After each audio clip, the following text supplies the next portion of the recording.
On December 24, 1945, several dozen German civilian women slept on straw pallets laid across the floor of a requisition school building outside Sopron, in western Hungary. The war had ended 7 months earlier, yet for them it had not resolved into peace, law, or certainty. They had arrived in stages during the winter and spring of 1945, moving west with retreating German columns, then stopping when rail lines failed and orders ceased. Some had walked for weeks. Others had been pushed from carts or trains and told to wait. By the time the front passed, they were no longer evacuees, but they were not prisoners either. Most were women without men. Husbands had been killed, captured, or lost somewhere between the Eastern Front and Germany itself. A few were teenagers sent out of bombed cities by local authorities. Others were elderly women who could not keep pace with mass evacuations. All carried fragments of documents that no longer held authority. Ration cards stamped by vanished offices, identity papers issued by governments that no longer existed. Their accents marked them as German, but their presence in Hungary placed them outside any clear national system. Western Hungary had become a temporary holding ground at the war's end. As German forces withdrew and Soviet units advanced, towns such as Sopron absorbed waves of displaced civilians. Buildings were emptied and reassigned. Schools, warehouses, and municipal halls were converted into shelters under local control. Food distribution depended on limited stocks and irregular deliveries. Heating was scarce. There was no fixed timetable for departure because no authority could say where these people officially belonged. The women understood that movement itself had become dangerous. Rumors traveled faster than official notices. Some spoke of forced labor transports moving east. Others described camps forming along new borders. Every relocation since 1944 had carried risk, and each promise of transfer had led somewhere worse.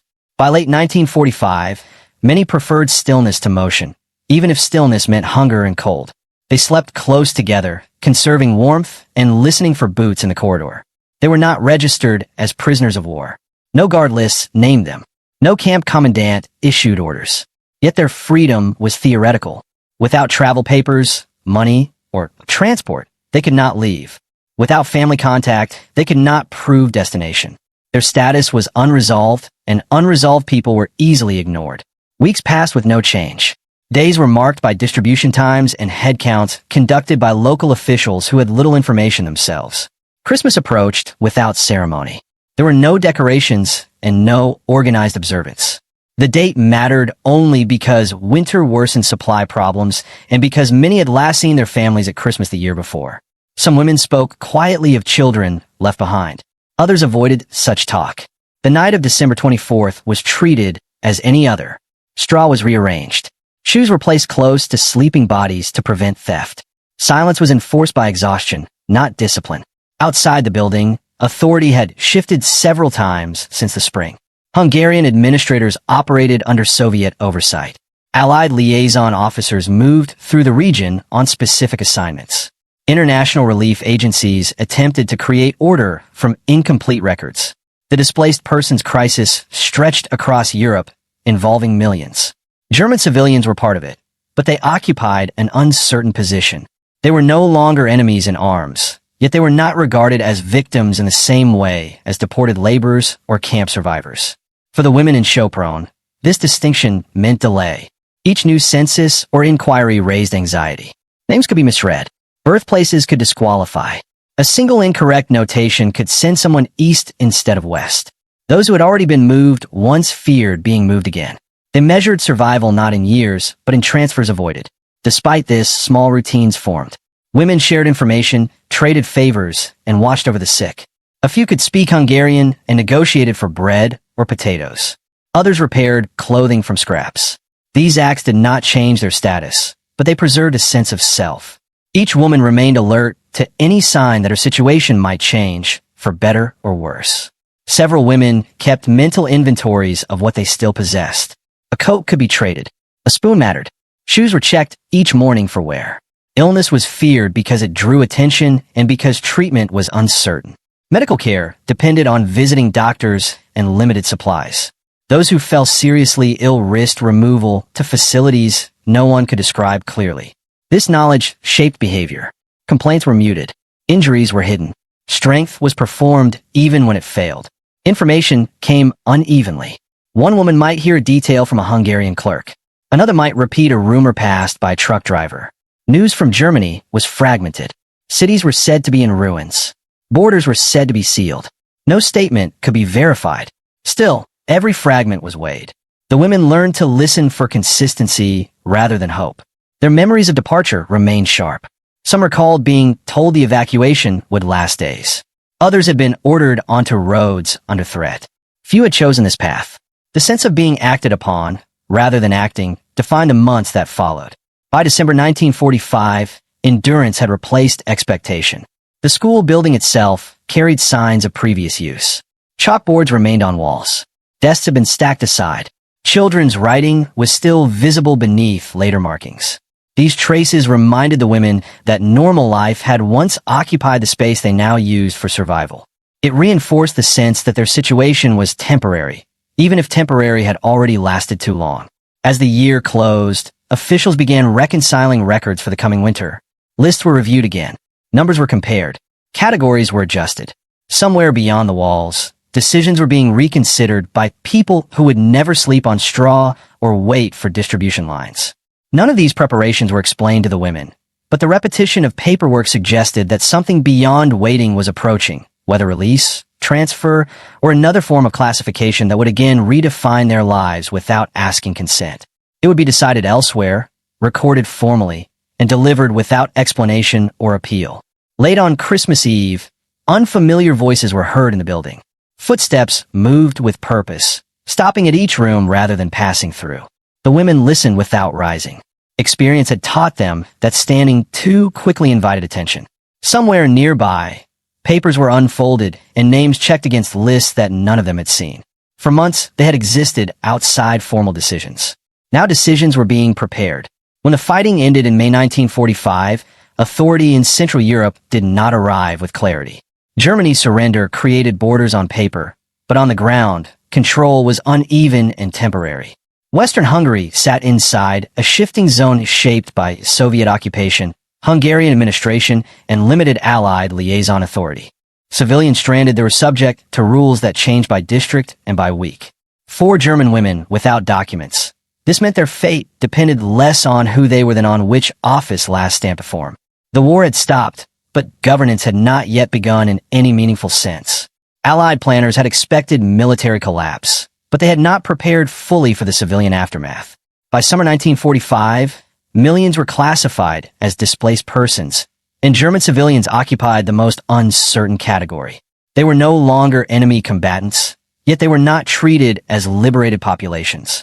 Allied directives emphasized control, screening, and gradual movement, not immediate return. Responsibility fell across overlapping agencies, military governments, and relief organizations, each limited by transport shortages and political caution. For the women near show-prone, these policies translated into waiting, observation, and repeated questioning without clear answers about their status or destination at all. American involvement in Hungary was indirect, but consequential. Small U.S. liaison units operated alongside international relief agencies, gathering data rather than issuing commands. Their task was administrative, its implications were decisive. Lists determined movement. Categories determined survival. A name placed in the wrong column could mean months or years of further displacement. The women understood this logic instinctively. They watched every clipboard and listened for foreign accents. American uniforms signaled possibility, but also risk, because review preceded every transfer. A transfer had never guaranteed safety or stability, security, permanence, or return. They knew this from experience alone, without explanation. Repatriation was not a single decision, but a process shaped by politics and logistics. Rail lines destroyed during the fighting remained unreliable. Fuel was rationed. Borders hardened even as armies demobilized. Germany itself was divided into occupation zones, each with its own regulations. Sending civilians west required coordination that often failed. Priority lists favored forced laborers and camp survivors. German women without sponsors fell behind. Their eligibility was debated quietly in offices far from their shelter, reducing lives to files awaiting signature by officials who never met them, saw them, or heard them speak once. This delay defined daily existence. The women adjusted to this reality with caution rather than protest. Experience had taught them that visibility could be dangerous. Complaints drew attention, and attention invited reassessment. Reassessment meant movement. Movement meant uncertainty. They learned to answer questions narrowly and consistently. Names were repeated carefully. Birthplaces were stated without elaboration. Each woman carried a mental version of her own file, rehearsed in case it was needed. Survival now depended on accuracy, restraint, and the ability to remain unchanged under scrutiny from officials, translators, clerks, soldiers, and aid workers passing briefly through. This discipline replaced hope entirely by late 1945, almost. Christmas approached as an administrative marker, not a holiday. End-of-year reports were due. Totals had to be reconciled. Relief agencies pushed for clearer accounting before winter tightened supply lines further. These pressures produced renewed surveys and visits. Each arrival unsettled the women. Paper rustling in hallways signaled possible change. Some prayed for recognition. Others feared misclassification. None assumed good outcomes. History had taught them that intentions mattered less than categories, and categories were often decided without explanation or warning, appeal, review, or consent. The process felt distant, impersonal, and final. Waiting continued under its quiet weight each night. American soldiers were seen occasionally in the region, usually passing through on defined tasks. Their presence carried different meaning than Soviet or local forces. They were associated with records, not reprisals. With questions, not commands. This distinction mattered. The women noted it carefully, filing it away with other observations used to assess danger. An American accent suggested review rather than removal. It did not promise mercy, but it suggested procedure. In a world governed by paperwork, procedure was a form of hope, however limited, fragile, conditional, or easily withdrawn. That hope remained guarded, controlled, and silent. No one spoke of it. Within the shelter, individual stories surfaced only in fragments. A widow from Breslau spoke once of a husband captured in 1944, then never again. A girl from Hamburg avoided stating her age, fearing reassignment. An older woman from Silesia kept her documents hidden inside clothing, checking them daily. These details were exchanged quietly, without sentiment. Shared hardship did not produce intimacy. It produced caution. Each woman measured how much of herself could be revealed without altering her classification or risking review, delay, transfer, or disappearance. Silence became protection. Trust was rationed like food. Survival depended on restraint practiced daily, together. Outside decisions continued to align slowly. Allied offices sought to reduce displaced populations before another year began. Transport routes were mapped again. Eligibility standards were refined. The category of German civilian women was reconsidered, not out of sentiment, but efficiency. Files moved across desks. Columns were redrawn. These changes were invisible to those waiting, yet they altered everything. What had seemed fixed for months was being reclassified quietly, setting conditions for movement that none of the women could yet see or predict. The process advanced without announcement, warning, or reassurance. Its consequences would arrive suddenly, spoken plainly, and without appeal. Late December brought renewed activity inside the building. Lists were requested again. Translators accompanied visitors. Names were checked against origin points and family status. The women answered as instructed, keeping voices even. No explanations followed. No outcomes were shared. Yet the repetition itself signaled that their status was no longer dormant. Something had shifted from neglect to action. In the logic of bureaucracy, this was progress, even if its direction remained unknown to them. Every answer given narrowed possibilities. Every question closed others. The margin for error felt smaller each time. Attention had arrived. Consequence would follow. Waiting now felt different. On the evening of December 24th, unfamiliar footsteps moved with intent through the corridors. Papers were carried openly. Doors were opened and closed with purpose. The women remained still, listening, measuring the sound of procedure approaching. For months, they had existed outside decisions. Now decisions were being prepared within earshot. Whatever came next would not be rumor or delay. It would be official, recorded, and irreversible. The waiting that defined their survival was about to end in ways none of them could influence, resist, or refuse. Names would be spoken. Lives would shift. Futures would move. The corridor waited. The decision arrived without ceremony. It did not come as a speech, a declaration, or an announcement made to the entire room. It came as procedure. On the morning after Christmas Eve, American personnel entered the building accompanied by Red Cross staff and local interpreters. They carried folders, typed forms, and carbon copies. Their movements were deliberate, practiced, and unemotional. For the women watching from their pallets, this was familiar. Authority always appeared this way. What mattered was not how it entered, but what it did next. The women were addressed in small groups. Names were called in German, one at a time, checked against the lists.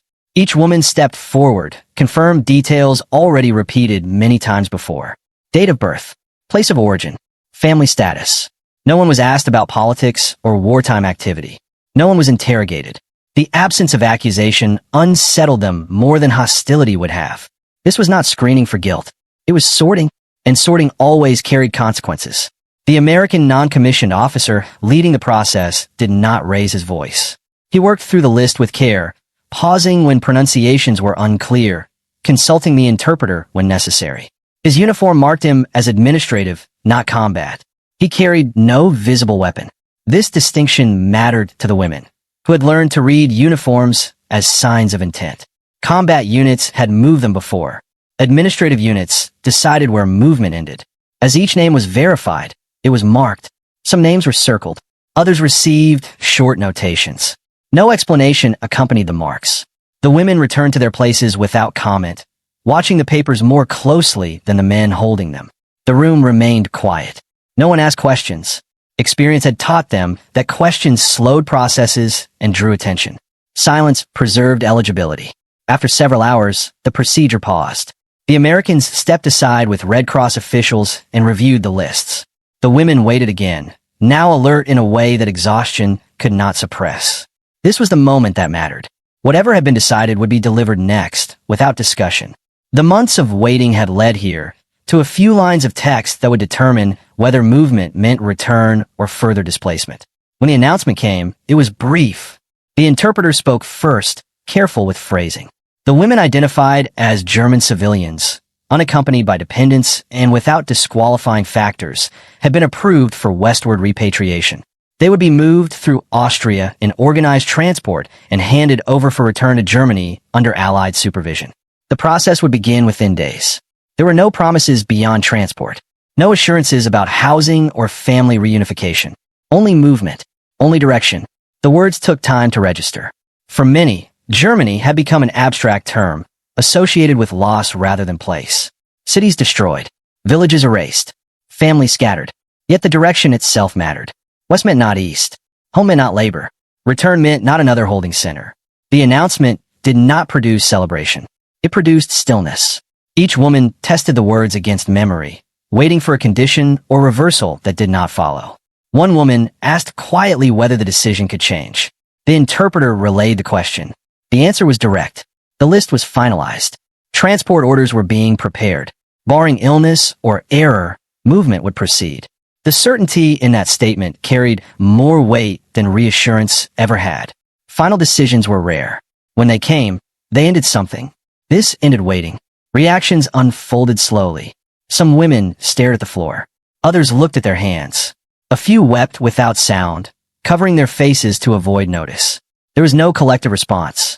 Each woman absorbed the decision alone, measuring it against what she had lost and what she might face next. Going home did not promise relief. It promised confrontation with absence, but it also promised agency, however limited, after months of suspended existence. The Americans did not linger. Instructions were issued about preparation. Personal belongings were to be kept minimal. Medical checks would follow. Departure times would be posted. Questions could be directed to Red Cross personnel. The tone remained procedural. The decision had been made. Implementation would follow. After the officials left, the room changed. Not visibly, but fundamentally. The women spoke to one another in low voices, comparing notes, confirming what they had heard. Some repeated the phrase aloud, as if testing its reality. Others avoided speaking at all, fearing that attention might undo what had just occurred. The discipline that had sustained them through waiting did not vanish. It shifted. Now it was focused on departure. Preparation replaced stagnation. Shoes were inspected more carefully. Coats were adjusted. Documents were rechecked. The women inventoried themselves again, not for survival in place, but survival in motion. The prospect of travel revived fears associated with past transfers, but it also imposed direction. They would not be moved arbitrarily. They would be moved with purpose. That night, sleep came unevenly. Some women lay awake, imagining landscapes they might encounter again. Others tried not to imagine anything at all. Hope was approached cautiously, like an injury not yet healed. They knew that transport could be delayed. Routes could fail. Circumstances could intervene. But the decision itself remained. It had been recorded. It existed beyond rumor. The next days confirmed the shift. Notices appeared. Supplies were organized. Medical checks were conducted. Each step reinforced that this was not another temporary relocation. It was a conclusion to a classification that had defined them for nearly a year. They were no longer displaced persons without destination. They were returnees, however uncertain the return might be. Yet beneath the movement, unease persisted. Germany was no longer a single place. Occupation zones divided it. Entry did not guarantee acceptance. Many would arrive in towns that could not absorb them. The decision solved one problem and revealed another. The women understood this. They did not expect resolution, only progression. On the evening before departure schedules were posted, one woman remarked that this was the first time since leaving home that someone had told her where she was going, rather than where she could not stay. The statement lingered. It captured what the decision meant. Not safety, not restoration, direction. As preparations continued, the building no longer felt like an endpoint. It had become a passage. The women moved within it differently, aware that their time there was ending. Whatever waited beyond would be faced as individuals again, not as an unresolved group. The decision had given them that much. They did not yet know the route, the timing, or the conditions of arrival. They did not know whether anyone would be waiting. But for the first time since the war's end, movement was not something done to them. It was something being arranged for them, deliberately, formally, and with finality. The next step would carry them out of uncertainty and into consequence. The list had spoken. The waiting had ended. The journey had begun. The transport left Sopron in the first days of January 1946, organized under Allied supervision and carried out without ceremony. Trucks moved first, followed by rail segments assembled from whatever rolling stock could be spared. The women boarded in small groups, carrying what they had been permitted to keep. There were no farewell speeches and no record photographs. The departure was logged, stamped, and passed forward to the next authority. For the women, motion itself felt unfamiliar after months of enforced stillness. The route west passed through Austria, a country also divided and exhausted. Movement was slow. Stops were frequent. At each transfer point, names were checked again, sometimes against new lists, sometimes against the same ones. The women learned quickly that the papers mattered more than the people holding them. When documents matched, passage continued. When questions arose, delays followed. The system was not cruel, but it was indifferent, and indifference required endurance. Some women fell ill along the way. Others lost possessions to theft or misplacement during transfers. None of this altered the process. Medical checks were brief. Assistance depended on availability, not need. Yet compared to earlier movements eastward during the war, this journey carried a different meaning. The direction was fixed. The destination, however damaged, was not theoretical. It existed on maps that administrators used daily. Crossing into Germany did not feel like arrival. Borders were functional, not symbolic. Officials received the women according to zone regulations. Some were directed toward temporary camps. Others were released to municipal authorities who could offer little more, demonstrated how power operated after the war, through files and categories rather than weapons. For those affected, this distinction did not lessen its force. Many of the women spoke little of this period later in life. Silence was common among civilians who survived without clear recognition. Their suffering lacked a formal narrative. It did not fit heroic or victim frameworks easily. Yet their experience illustrates a central truth of the post-war moment. The end of fighting did not mean the end of struggle. It marked the beginning of bureaucratic survival. What happened to these women was repeated across the continent in different forms. Decisions made in offices determined who moved, who waited, and who remained lost. The war's final judgment on civilians was delivered quietly, through paperwork rather than trials. For the women who slept in Sopron on Christmas Eve, that judgment came with a sentence they had not expected to hear. They were told they were going home. Not because home awaited them intact, but because the war had finished with them. The conflict that had pushed them across borders no longer required their displacement. What followed was not resolution, but responsibility. They would rebuild or fail on their own terms, among ruins shared with millions of others. Their story matters because it reveals how history often turns on small administrative decisions rather than dramatic moments. A stamped form, a typed list, a scheduled transport ended one chapter and began another. The women carried that transition with them for the rest of their lives, often without speaking of it.